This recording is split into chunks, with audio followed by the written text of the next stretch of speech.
Hello friends, welcome to cooking house YouTube channel. હું છું મેઘા સચદેવ અને આજે હું તમને બતાવીશ કે એકદમ પરફેક્ટ રીતે ઘરે મકાઈના પૌવાનો ચેવડો કેવી રીતે બનાવવો। આ ચેવડો બનાવવામાં ખૂબ જ ઇઝી હોય છે અને ખૂબ જ ઓછા ઇન્ગ્રીડિયન્ટ્સથી આ ચેવડો આપણે ઘરે બનાવી શકીએ છીએ। ઉનાળાના વેકેશનમાં કંઈક ને કંઈક ખાવાનું મન થાય ત્યારે આ ચેવડાનો ડબ્બો ભરી અને આપણે રાખી શકીએ છીએ અને બાળકોના લંચ બોક્સમાં પણ આ ચેવડો આપણે આપી શકીએ છીએ। તો ચલો ચેવડો બનાવવાની રેસીપી જોઈ લઈએ। રેસીપી જોઈતા પહેલાં જો તમે કુકિંગ હાઉસ યુટ્યુબ ચેનલ પર નવા હોય તો પહેલાં તેને સબસ્ક્રાઈબ કરી અને બેલ આઇકન પ્રેસ કરી દો, જેથી કરી અને તમને બધા જ નવા વિડીયોઝની નોટિફિકેશન સૌથી પહેલાં મળે।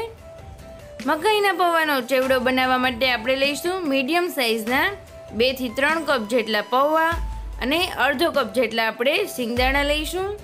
તમારે જેટલો પણ ચેવડો બનાવવો હોય એટલા વધારે પૌવા અને સિંગદાણા લઈ શકાય। તો હવે મસાલાઓ જોઈ લઈએ। તેમાં લઈશું અડધી ચમચી નમક, 1 ચમચી લાલ મરચું પાવડર, અડધી ચમચી દળેલી ખાંડ અને અડધી ચમચી હળદર લઈશું। તમે બધા જ મસાલા તમારા સ્વાદ પ્રમાણે પણ એડ કરી શકો છો। તો હવે પૌવા તળવા માટે તેલ ગરમ મૂકીશું અને તેલની ફ્લેમ હાઈ રાખીશું અને એક પૌવો એડ કરી અને આપણે ચેક પણ કરી લઈશું। તો હવે આપણે પેનમાં એક જારો મૂકીશું અને જારાની અંદર જ આપણે પૌવા એડ કરવાના છે। બિલકુલ આવી જ રીતે તેને એડ કરી અને તરત જ કાઢી લેવાના છે। આ પૌવાને તળાતા ખૂબ જ ઓછો સમય લાગે છે અને બિલકુલ આવી જ રીતે આપણા પૌવા એકદમ સરસ રીતે તળાઈ જાય છે। ફરી વખત હવે પૌવા આપણે બિલકુલ આવી જ રીતે તળીશું અને મકાઈના પૌવાને તળતી વખતે ક્યારેય ડાયરેક્ટ પૌવા આપણે પેનમાં એડ નહીં કરીએ। આવી જ રીતે પેનમાં કોઈ જાડો કે કાણાવાળો વાટકો આપણે એડ કરી શકીએ અને તેમાં જ આપણે પૌવા તળીશું। બિલકુલ આવી જ રીતે આપણે બધા જ પૌવા વારાફરતી તળી લઈશું અને ગેસની ફ્લેમ હાઈ રાખીશું।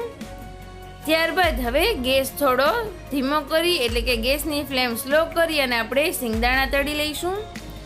સિંગદાણાને આપણે ગેસની સ્લો ટુ મીડિયમ ફ્લેમ પર જ તળીશું, જેથી કરી અને તે ખૂબ જ સરસ રીતે તળાઈ જાય। પૌવા કરતાં સિંગદાણાને તળાતા થોડો વધારે સમય લાગશે। બિલકુલ આ જ રીતથી તમારે સિંગદાણા પણ તળી લેવાના અને ત્યારબાદ તેને પૌવા ઉપર એડ કરી દઈશું। બિલકુલ આવી જ રીતે તેને પૌવા પર એડ કરવાના છે। ત્યારબાદ આપણે મસાલાઓ કરી લઈશું। તેમાં એડ કરીશું 1 ચમચી જેટલું લાલ મરચું પાવડર,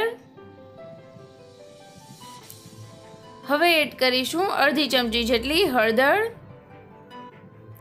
અડધી ચમચી જેટલું નમક એડ કરીશું અને અડધી ચમચી જેટલી ખાંડ એડ કરી દઈશું।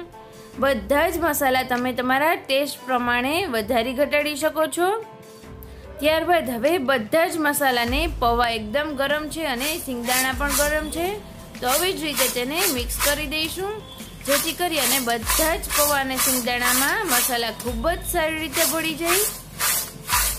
તો તમે પણ આ રીતથી વેકેશનમાં બાળકો માટે મકાઈનો પૌવા જરૂરથી બનાવજો અને કેવા બન્યા તે મને કમેન્ટ સેક્શનમાં જરૂરથી બતાવજો।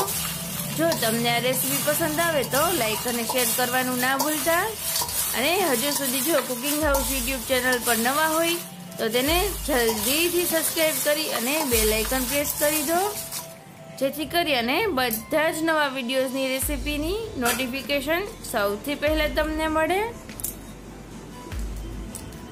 Thank you.